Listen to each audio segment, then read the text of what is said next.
Hey everyone, welcome back. I'm Michael, and today we're going to be taking a look at a post from the adoption subreddit by a now deleted Reddit user. If you enjoy these Reddit stories, make sure to like and subscribe, and let's begin. The original post was created back in December of 2020, and it's titled, "I'm conflicted. Biological child reached out, but I don't want to be found. I don't know if this is the right place, but I've exhausted other means of support. When I was 12, I suffered a short period of horrible abuse from a distant relative and ended up pregnant. My religious parents were adamant about choosing life so they could maintain their crystal clear image in the community. So I was sent to live with my grandmother for my 7th grade year. I ended up giving birth a few weeks after my 13th birthday and immediately handed the child over to her adoptive parents, who at the time seemed like wonderful people. The only people who even knew of my pregnancy in my life were my parents, my grandmother, one of my brothers, and my therapist. My husband is also aware. I'm now 32. I have been married to the man of my dreams for 2 years and am pregnant with what will be our first children together. I'm lucked out with twins as we require IVF to conceive. It took me the rest of my childhood and the better part of my 20s to get over what happened to me. I finally was able to heal and put it past me, and now for the past 5 years or so, I'm able to go months at a time without thinking about it. I had a closed adoption. I made it clear to the adoptive parents I wanted no contact whatsoever, and I never held the baby I gave away, something I do not regret to this day. I have avoided ever having social media, partially to avoid being found. At the beginning of September, I received a phone call from a PI letting me know my biological daughter wanted to meet me and had hired him to track me down. I immediately made it clear I had no interest in contact and to please leave me alone.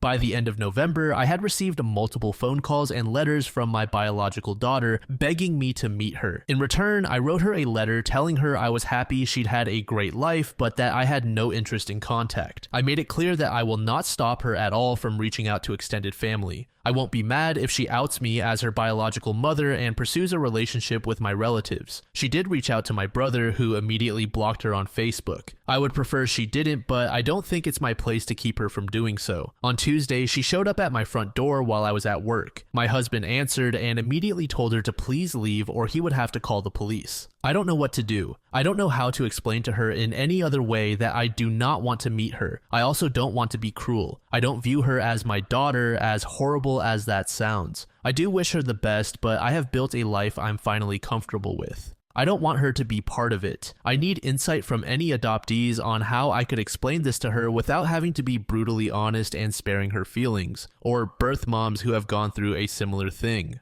OP's post ended up getting a lot of attention, driving many comments. One user named GoCaffey said, "While I don't condone her behavior, do try to understand what forces would drive someone to behave that way. What you and your husband are doing is, to put it very bluntly, cruelty. It's understandable, but no less cruel. It makes sense that you don't view her as your daughter, but it also makes sense that she might seek to know who she is by knowing you. As an adopted kid growing up, I wondered endlessly about who I was, and I felt like the only way to get a sense of it was to track down biological relatives, which I did, and funny enough, I experienced a little bit of what you described doing to her. It more or less worked out for me. She's a 19-year-old woman who wants to know who she is. It may also be healing for you to erase the trauma of what you went through at 13 and give up the child then by replacing it with this new person whom you may find you relate to as a peer rather than your child. You may see her more as a younger sister, and that may be an excellent relationship for the two of you. The best situation I could see happening would be for you to welcome her interest and accept her as a legitimate part of your life and family. For you and your husband to get over your resistance to the fact that she exists. I know my own birth mother's husband had to deal with this to a degree. Resisting her will actually make things more unpleasant and have them linger, while dropping the resistance may be the most peaceful path to her leaving on her own. Or better yet, co-creating the kind of relationship that works for everyone involved. Obviously, as an adopted kid, I'm going to advocate for other adopted kids to get whatever they can to gain some closure about their own adoption experience. Adoption is itself traumatic and it echoes throughout life. I think it would do both of you a world of good to hop on the phone together and for you to explain what your resistance is about. OP saw this comment and responded with the following: "Nothing will erase the trauma I went through at 12 and 13 years old. In the span of a little over a year, I went from a little girl who still played with Barbies to being forced to go through the extremely traumatic birth of an unwanted child.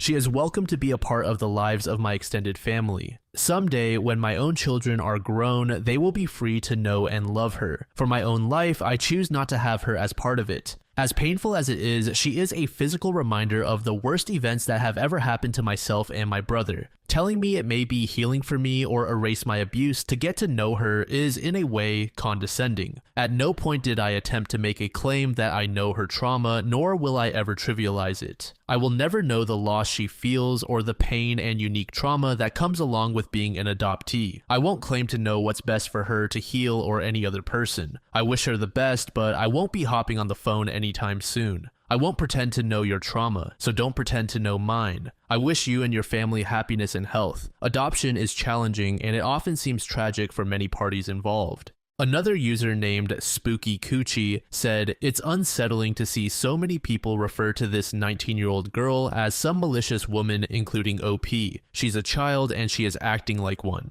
To this, OP responded with, "At no point did I make her out to be a malicious woman. She is definitely young, and I understand that that is part of where her lack of impulse control comes from. I have given her as much of an explanation as I am willing to. I hope that she finds peace and closure in whatever it is she is looking for. Now that I have made her aware of the details surrounding her conception, I hope she can understand better why I make the choices I am making. I am someone who places a lot of value in having my space and boundaries respected. I don't feel I owe her anything. I was a child myself when she was born, and we are both victims of the same man who forced us into this situation. I do not view her as my daughter, and I do not view myself as her mother. I think we are two people biologically tied as parent and offspring and tied by a series of highly traumatic events that we had no choice. I did not feel a familial kinship for her while I was forced to keep an unwanted pregnancy. I did not feel a familial kinship for her when I was forced through a traumatic birth. And to be brutally honest, I do not feel a familial kinship toward her now. I wish her well and I hope she finds peace, but I do not feel in any way a parent to her. I don't know her trauma and will never know her trauma in the same ways that she will never know mine. I don't think she has malicious intent."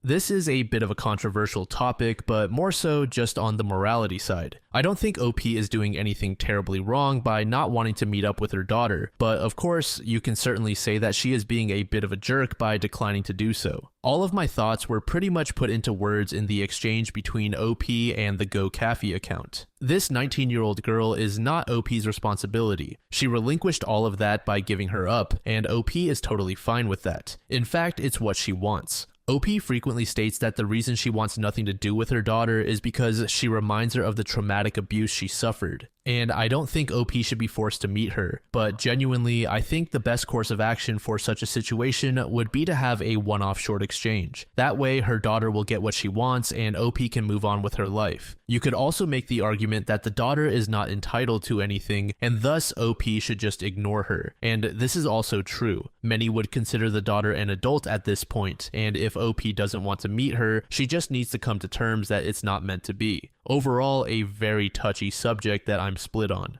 Less than a week after creating the first post, OP provided an update. She decided to go through with speaking to her daughter. TLDR, when I was 13, I gave birth after being forced to go through a pregnancy that resulted from incest and rape. The child was adopted through a closed adoption. After she initiated contact/sought a reunion, I declined wanting contact. She has now shown up at my home twice. I reluctantly agreed to a phone call with said young woman today, and I now have no doubt that she is entirely unwelcome in my life. As stated in responses to comments in my original posts, I ended up writing my birth daughter another letter explaining to her the circumstances of her birth and why I do not want contact with her. I also included a few watercolors I did with my grandmother while pregnant and an extensive packet of information regarding family medical history. I overnighted it to the address I had for her. Sadly, in the late hours of last night, she showed up at my house again, this time while I was home, and pounded on my front door screaming. My husband and I tried to ignore it, but we got a phone call from our neighbors that they would call the police if we didn't handle the situation. I honestly didn't want to start Christmas Eve with getting someone going through the thick of it arrested.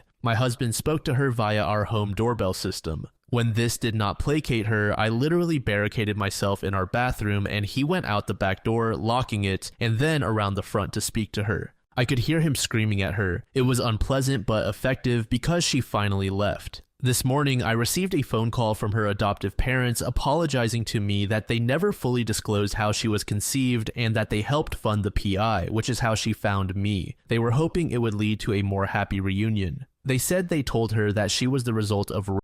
What they lied to her about was that it was my parents who made me give her away and that I always loved her and wanted to keep her if I had been older. All lies, and it seems she received a similar, very religious upbringing that I did. I ended up agreeing to speak with her on the phone, facilitated by her birth parents, if she understood that now she had to leave me alone or I would pursue legal advice. I would not hesitate to call the police if she were to ever come to my home ever again. I was very blunt with her because I felt she'd been lied to 100 times. It probably would have been better to do the conversation through a therapist, but honestly, I'm just happy it's over. She asked me if I loved her as her daughter the way I love the children I'm pregnant with. I told her I had love for her as a human being, but would not lie and say I felt like a mother to her. She's only 5 years younger than my own husband, and I don't love her in any maternal way, but I do love her as my sister in humanity. She asked me if I wished I had an abortion. I said that at the time I wanted an abortion, that the trauma I felt would have been significantly reduced if I were allowed to terminate the pregnancy forced upon me by my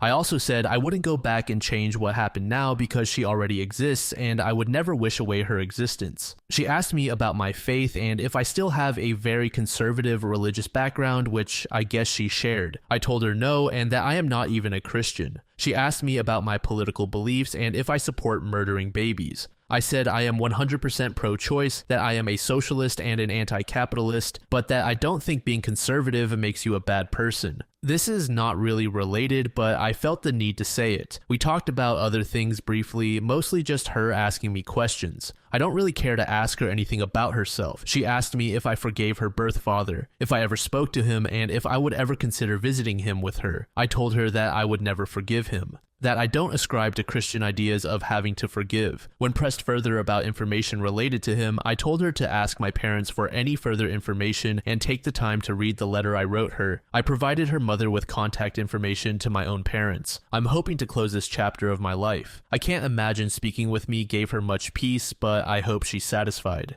My husband and I are now considering moving so she can't find us again. I don't feel any better having spoken with her. In fact, I'm reassured about never seeing her in person. She seems like a broken person, and I hope she finds her own healing, but I do not want her as part of my life. She seems like the kind of person I wouldn't get along with and would never respect boundaries. I get that she has so much trauma of her own, and I hope she can leave the religious community she belongs to unless she's happy there. I don't feel guilty that her life wasn't everything it could have been. I do feel sympathy that she obviously has been raised in a similar toxic religious household. I am glad this is over. I've disconnected my landline and am changing my cell phone number. I am going to restart therapy at the beginning of next year, and if she ever shows up at my home again, I will be calling the police. A user named One Secret Upvote said, "You did everything possible to help her while still keeping that boundary clear. I applaud you for that. I know this was very distributive to your life and she had no right to it, so she obviously crossed the line multiple times. It makes a lot more sense now to hear about the involvement of the adoptive parents and how they have hurt the situation. They should have never told her those things, never crossed a line with the PI, and never encouraged her to keep pursuing this. It was completely inappropriate and entirely their fault. Honestly, the girl was just acting in the way you would expect for her age and upbringing in the context of what she had been told. I'm sure that as she gets older, she will think back to this and possibly read through everything you gave her multiple times. She will be able to process it and most likely be able to understand where you're coming from. She will appreciate the information and the honesty at some point. She is just a child, and everything that she has ever thought about regarding the situation and the possibilities of a relationship is completely wrong. That's a lot to stomach for anyone, let alone a kid. Try not to be angry with her about this. If anything, be angry at those parents. They are the ones responsible for putting her on this mission." Another user asked OP if the man who assaulted OP ever got prison time or some form of punishment. OP said, "He spent 16 years in prison. He raped 6 members of my family in 1 year, including myself. Being pregnant after having been pregnant from abuse is strange for sure. My pregnancy is nearly 2 decades apart, but it has brought back weird feelings. I literally chose this pregnancy. My husband and I used IVF, and sometimes I have second thoughts first thing in the morning of horror at the reaction of my baby bump. Earlier, I literally said that the daughter is all her adoptive parents' responsibility. I did not think that they would be the ones to enable OP's daughter into hunting her down. I definitely do not think that was appropriate. I'm not religious, so maybe I'm just ignorant, but the whole idea of peer pressuring someone into forgiving another person is so wrong in my mind. I would have thought that OP's parents would have been more supportive of her own decisions rather than influencing her to forgive her abuser. I'm really hoping that with time, OP's daughter will be able to heal and come to terms that this relationship with her birth mother will just never happen. It's a bit of a depressing and grim conclusion through OP's daughter's eyes, but it's what OP wants, and I think her opinion should also be valued. My one worry though is if OP's daughter decides to meet with her birth father. He literally 6 people, with one of them being 13 years old. I don't think there is anything to gain from meeting him, but since OP's daughter never got to really build a relation to her mother, she might try to find something with her father.